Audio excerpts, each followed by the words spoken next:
Bienvenue sur ma chaîne où l'on discute de divers sujets reliés à l'immobilier au Québec et au Canada. Mon nom est Joseph Nour, je suis courtier immobilier dans la région de Laval. Dans l'épisode d'aujourd'hui, on continue sur notre thème de la copropriété et plus spécifiquement, on va parler du fonds de contingence qui est un fonds qui est extrêmement important dans le monde de la copropriété.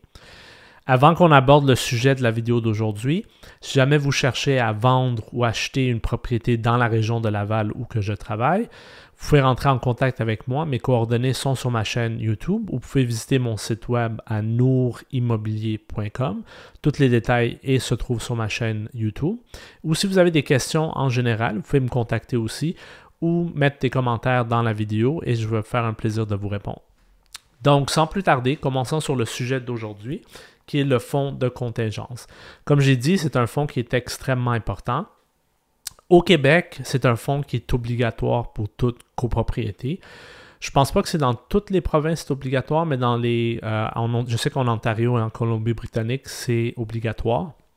Donc, c'est un fonds qui sert, ou l'argent qui est dans ce fonds-là, sert à payer les réparations majeures ou le remplacement de certaines composantes des parties communes et non des parties privatives. Donc, si vous vous rappelez, dans un des épisodes antérieurs, j'ai parlé de la différence entre les parties communes et les parties privatives.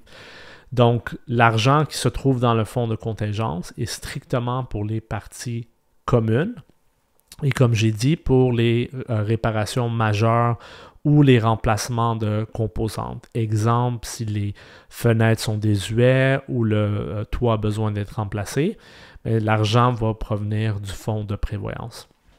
D'où vient l'argent? C'est assez simple.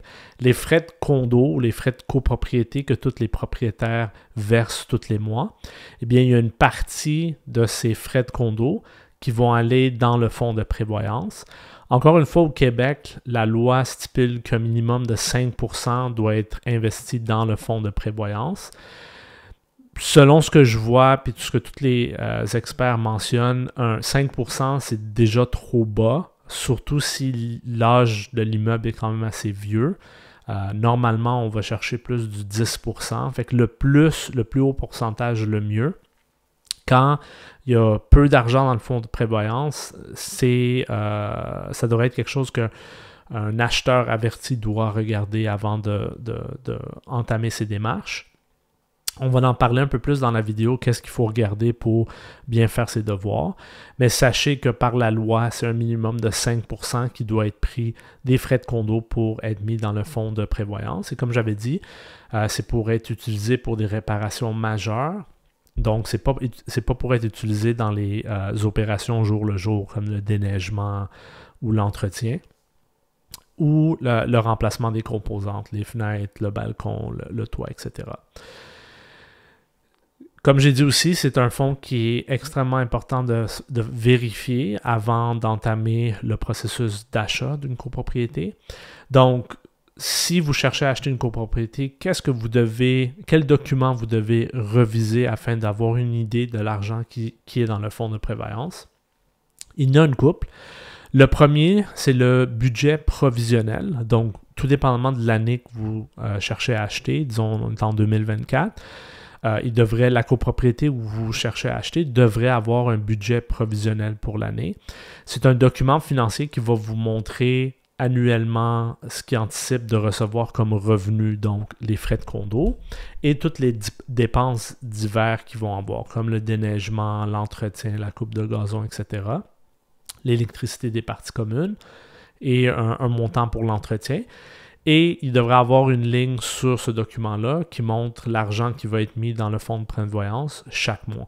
Et ce document-là, il y a une vue annuelle et il y a une vue qui est brisée par mois sur les 12 mois. Fait que vous allez voir exactement combien d'argent est budgété pour être mis dans le fonds de prévoyance. Puis avec ce montant-là et le montant total des frais de condo, vous pouvez avoir une idée du pourcentage. Et comme j'ai dit précédemment, si ce pourcentage est plus bas que 5%, comme en anglais on dit, c'est un red flag. Il faut vraiment faire attention.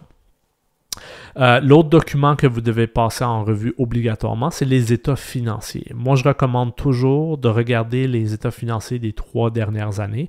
Et ces états financiers-là doivent être préparés par un comptable agréé, un CPA. Et vous allez voir sur ces états-là l'argent qui est dans le fonds de prévoyance et vous allez le voir d'année en année. C'est pour ça que moi, j'aime regarder sur au moins les 3 dernières années. Fait qu'encore une fois, c'est un document qui est important. Et comme je l'avais mentionné dans une vidéo antérieure, j'avais parlé des procès-verbaux qui étaient la documentation des réunions des copropriétaires. Et dans ces procès-verbaux-là, vous allez avoir une bonne idée de qu'est-ce qui se discute présentement, c'est quoi les enjeux dans cette copropriété-là. Et s'ils parlent des réparations majeures à venir, ça va vous donner une idée d'un peu la situation. Fait que c'est tous ces documents-là ensemble que vous devez regarder.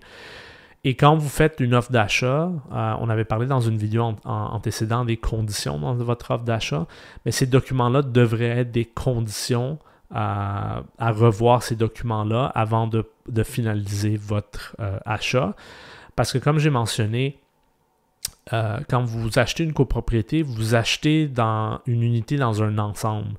Et il faut vous assurer que cet ensemble-là est dans un bon état financier. Parce que s'il ne l'est pas, bien, vous allez devoir débourser des fonds année en année. Puis ça va être quand même assez frustrant. Vous n'allez pas aimer vivre en condo.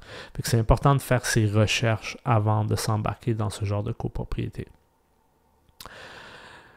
Petite mesure rapide pour vous aider à savoir s'il y a assez d'argent dans le fonds de prévoyance. Selon l'OASIC, qui est mon organisme, on mentionne que il faudrait un minimum de 700 $ par copropriété par année pour avoir quelque chose de quand même acceptable dans le fonds de prévoyance. Donc, si vous avez 100 unités dans une copropriété, il devrait avoir environ 7 000 $ minimum qui est investi dans le fonds de prévoyance. Idéalement, on veut quelque chose à 1000 et plus par copropriété par année. Donc, si vous avez une copropriété qui a beaucoup moins que ça, là, c'est quelque chose qu'il faudrait valider. Pourquoi? Est-ce qu'ils ont fait des réparations majeures? Ils ont fait des gros emplacements dans les dernières années? Ils ont utilisé l'argent de fonds de prévoyance. Fait que c'est toutes des vérifications qu'il faut faire. C'est pour ça que je vous recommande de travailler avec un courtier qui est compétent dans la copropriété pour vous aider à vous guider dans ce processus d'achat.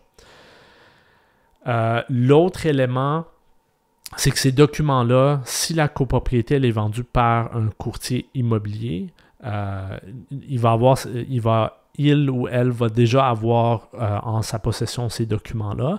Sinon, si vous travaillez avec un courtier immobilier, ils vont faire leur démarche pour obtenir ces documents-là quand vous allez les avoir besoin et ils devraient prendre le temps avec vous de vous guider, pour vous expliquer ces documents-là et comment les lire et quoi exactement regarder.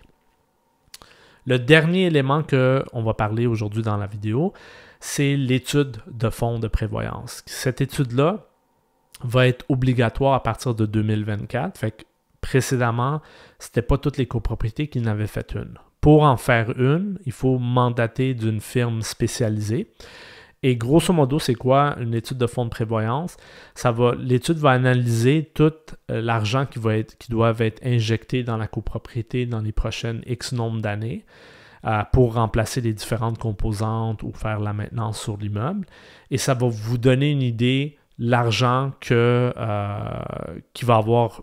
la copropriété va avoir besoin. Donc, exemple, s'il y a seulement 20 000 dans le fonds de prévoyance, puis ça dit dans l'étude, dans les prochains 20 ans, ils vont devoir investir 100 000, par exemple, mais vous allez avoir une idée que dans les prochaines années, les frais de condo vont augmenter quand même drastiquement ou il va y avoir des cotisations spéciales.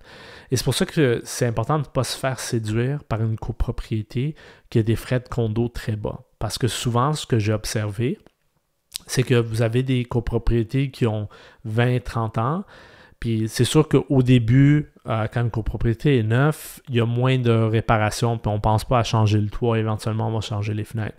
Et donc normalement, les copropriétaires, dans ces situations-là, ils vont voter pour garder les frais de condo quand même assez bas. Ce qui se passe, c'est après 20 ans, ils vendent avec des frais de condo très bas, exemple 150 $, et c'est les nouveaux copropriétaires, au fur et à mesure qu'il y a des nouveaux copropriétaires qui embarquent, qui vont devoir payer le prix des frais de condo bas dans les dernières 20 ans en arrière parce qu'ils n'ont pas assez d'argent dans le fonds de prévoyance ou ils n'ont pas assez d'argent pour payer les frais de dépenses quotidiens qui augmentent d'année en année. Donc, c'est important de ne pas se faire séduire par des frais de condo qui sont très bas parce que ça peut être un couteau à double tranchant.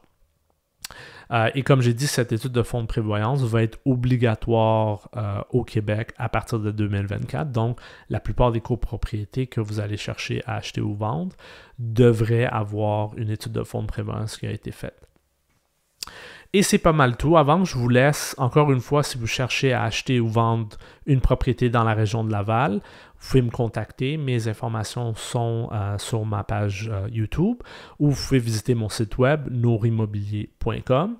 Je vous remercie d'avoir écouté. Si vous avez des questions ou commentaires, n'hésitez pas à me contacter ou même faire les commentaires sur la vidéo. Je vous vois dans le prochain épisode. Merci.